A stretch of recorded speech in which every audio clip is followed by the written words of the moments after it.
침체 확률이 98%라. 뭔가 부서질 위기라. 섬뜩하죠. 제가 지표를 하나 보여드리겠습니다. 이게 3의 법칙이라는 룰입니다. 3의 법칙이라는 것은 최근 3개월 동안의 실업률이 그 앞선 12개월, 1년이죠. 12개월 동안의 저점보다가 0.5%포인트가 높으면 경기 침체가 온다는 것. 이게 3의 법칙입니다. 쉽게 말하면 지난 1년 동안하고요, 최근 3개월 동안의 실업률을 비교를 해봤더니 0.5%포인트가 높았다. 이러면 경제 위기가 혹은 경기 침체가 혹은 경제 경착륙이 온다는 이야기입니다. 여러분 이거 한번 보세요. 지금 그 3의 법칙에 나오는 지표들입니다.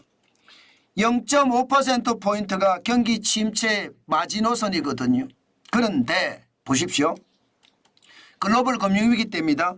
2007년 12월부터 2009년 6월까지 실제로 봤더니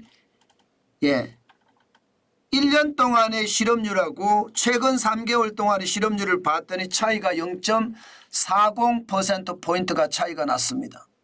그렇게 되니까 2008년이죠. 2008년 9월 15일에 뻥 하고 터졌잖아요. 뻥 하고 터졌잖아요. 글로벌 금융위기가 말입니다. 닷컴 버블의 위기도 마찬가지입니다. 2001년 3월에서부터 2001년 11월까지 지금 3의 법칙을 대입을 해봤더니 그 인디케이터라고 해야 되나요? 0.30%포인트입니다. 다시 말해서 경제 위기의 전조가 보였다는 거예요. 그리고 나서 닷컴 버블이 뻥 하고 터졌잖아요. 지금 현재를 보자고요. 2024년 4월에서 2024년 5월까지를 보면요. 지금 최근 3개월 동안에 아주 기준을 보지 않았지만 0.37%입니다. 0.37%. 최저값하고 최고값이. 최근 1년 동안의 실업률과 최근 3개월 동안의 실업률을 비교해 봤더니 0.37%포인트가 차이가 난다는 겁니다. 그러면 여러분 글로벌 금융위기가 왔을 때와 닷컴 버블의 위기가 왔을 때의 중간선인가요? 이렇게 말입니다. 0.37%포인트가 같다는 것은요. 경기 침체 확률이 98%라는 이야기입니다. 앞으로 경기 침체가 심각하게 일어날 수도 있다는 이야기를 지금 세인트루이스 연방준비은행의 3의 법칙이 설명하고 있다는 뜻입니다. 이것은 어떻게 생각하면 여러분 시장에 굉장히 충격적인 저는 그런 지표가 된다고 생각합니다. 일반적으로 3의 법칙의 지표가 지금 0.37%포인트가 됐다는 것은 0.4%를 다가갈 수도 있다는 뜻이에요. 왜냐하면요. 지금 4월에서 5월만 봤잖아요. 6월을 보면 어떻게 될까요? 6월. 6월을 봤더니 말입니다. 여러분. 6월을 봤더니 4.1%까지 지금 실업률이 늘었습니다. 일반적으로 실업률 이러면 자연 실업률이라는 게 3%에서 4% 사이입니다. 4%가 늘었으면 일반적으로 침체의 시작이라고 이야기해요. 그런데 6월에 4.1%다. 그러면 지금 4월, 5월에 0.37%를 유지해 완 포인트, 이 포인트가 말입니다. 지금 6월까지 따지면 3의 법칙 인디케이터에 그 지표 0.37이 더 높아질 수도 있다는 이야기인가요? 그러면 침체가 온다는 이야기죠. 일반적으로 여러분 이게 경기 침체의 가늠자라고 이야기하거든요. 3의 법칙이. 그런데 이 3의 법칙이 지금 실질적으로 시장에 대입을 해봤더니 시장에는요. 지금 0.4%포인트까지도 올라가겠다 이런 얘기예요. 저는 이걸 굉장히 유심히 봐야 된다고 생각합니다.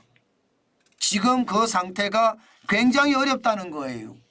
지금 6월에 실질적인 여러분 실업률이 4.1%까지 높아졌다는 것. 2021년 11월 4.1% 이후로 최고치가 됐다는 것. 이것은 뭔가 부서질 위기에 도착했다. 이렇게 얘기해도 여러분 틀리는 말이 아닙니다. 그만큼 말입니다. 실업률이 높아지면서 경제가 침체 국면에 들어서고요. 이것이 경착륙으로 최악의 어떤 상황까지도 갈 수 있다는 뜻입니다.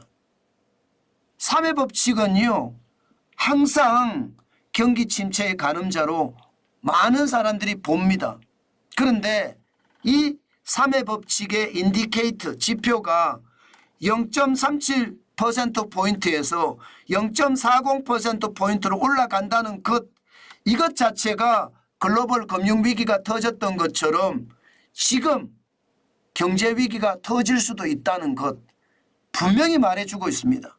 현재 3회 법칙의 인디케이터 지표는요 0.37%지만 6월하고 다시 더해서 계산을 하면 0.40%가 넘어설 수도 있기 때문입니다. 그만큼 경기 침체의 골은 지금 우리 곁에 다가왔다 이렇게 생각할 수가 있습니다. 실질적으로 미국 경제를 보면 침체의 조짐이 보입니다. 당장 소매 판매 지수가 4월에 마이너스 0.2%였거든요. 5월에도 0.1%로 돈을 푸는 것만큼 소매 판매 지수가 좋아지지 않습니다. 4월에 0.2%라는 숫자는 근래 들어서서 보면 이게 침체의 어떤 가늠자가 충분히 될 수도 있습니다. 게다가 5월에 0.1%밖에 성장을 못했으니까 이게 돈 푸는데도 소매 판매가 제대로 이루어지지 않는다. 그래서 뭔가 부서질 위기가 놓여있다. 이 말이 틀린 말이 아니라는 뜻입니다. 여기에다가 제조 구매관리자 지수는요. 지난 3월 이후로 내리 3개월 연속 떨어지고 있거든요. 제조 구매관리자 지수의 평균이 일반적으로 50이에요. 50보다 높으면 경기가 확장된다. 50보다 낮으면 경기가 축소된다는 이야기인데 6월에는 48.5를 기록했습니다. 지난 3월에 50.3이었거든요. 그 이후로 49.2, 48.7, 48.5 이렇게 말입니다. 구매관리자 지수가 3개월 연속 떨어졌다는 것. 이것은 경기 침체의 조짐이 충분히 됩니다. 그런데 더 큰 문제는요. 서비스업의 구매관리자 지수입니다.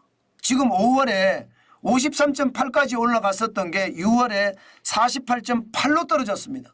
5월에는 경기가 굉장히 확장된다 이렇게 이야기했는데 6월에는 경기가 축소된다 이렇게 이야기하고 있잖아요. 일반적으로 미국 경제의 지금 가장 큰 핵심은요 서비스업이에요.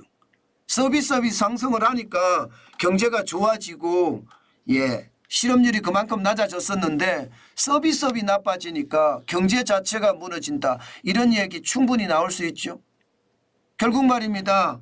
소비가 덜 되면 기업의 생산은 줄일 수밖에 없고요. 고용은 또 떨어질 수밖에 없습니다. 이것을 제조 구매관리자 지수나 서비스업 구매관리자 지수가 그대로 보여준다. 이렇게 이야기할 수가 있는 거고요. 여기에 미국 경제의 성장률도 지금 1분기가 1.4%까지 떨어졌잖아요. 연율 계산으로 1.4%까지 떨어졌습니다. 지난해 3분기 4.9%에서 3.4% 그리고 1.4%예요. 2분기는요. 2분기도 1%대를 벗어나지 못할 거라는 예상을 합니다. 그러면 여러분 뭔가 부서질 위기라는 게 결국 경기 경착륙이 올 수도 있다는 뜻이잖아요. 충분히 말입니다. 저는 경착륙에 대한 이야기를 여러분들에게 목이 터져라 외치겠습니다. 그만큼 말입니다. 경착륙의 상황은 지금 그렇게 멀리 있는 것이 아닙니다. 저는 생각보다 가까이 굉장히 가까이 있다고 생각해요. 그 경착륙을 제대로 대비하지 못하잖아요. 그러면 여러분 상황은 더 어려워질 수 있는 상황으로 저는 발전될 수도 있다고 생각을 합니다. 여러분 시장이라는 게 그렇거든요. 항상 시장이 좋을 수만도 없고요. 항상 시장이 나쁠 수만은 없습니다. 분명히 시장의 어떤 지표에 따라서 혹은 시장의 어떤 변수에 따라서 굉장히 움직이는 것도 사실이거든요. 그런데 지금 움직임이 예상보다 좀 급격하게 나오고 있다. 이런 생각은 들지 않나요? 저는 그런 생각이 듭니다. 그래서 제가 위기라는 말을 제가 많이 쓰고요. 그만큼 말입니다. 유동성 장세가 결국은 시장을 망가뜨린다. 저는 그 생각 여전히 하고 있습니다. 유동성 장세는요 언제든지 시장을 망가뜨릴 수 있거든요. 저는 여러분 유동성 장세를 반드시 우리가 봐야 돼요. 거품이 끼어 있는 것은 그 거품이 거치는 시점에 경제가 무너질 수도 있다는 게 현실이기 때문에 반드시 봐야 됩니다. 반드시. 예, 그만큼 시장에는 유동성이 거품을 만들어내고 그 거품이 경제 위기 내지는 경착륙을 몰고 온다는 것. 지금 다시 한번 말씀을 드립니다. 뭔가 조짐이 있어요. 저는 미국의 대통령 선거가 끝나고 어떻게 될지 참 무섭습니다. 그래서 여러분들에게 계속 말씀을 드리는 거예요. 경제는 계속 변수가 있고 변화무쌍하기 때문에 우리가 항상 경계감을 갖고 봐야 된다는 거 다시 한번 강조해 드립니다. 지금 그 어느 때보다 침체의 위기에 대한 이야기는 다시 한번 우리가 생각을 해봐야 된다는 뜻입니다. 아셨죠?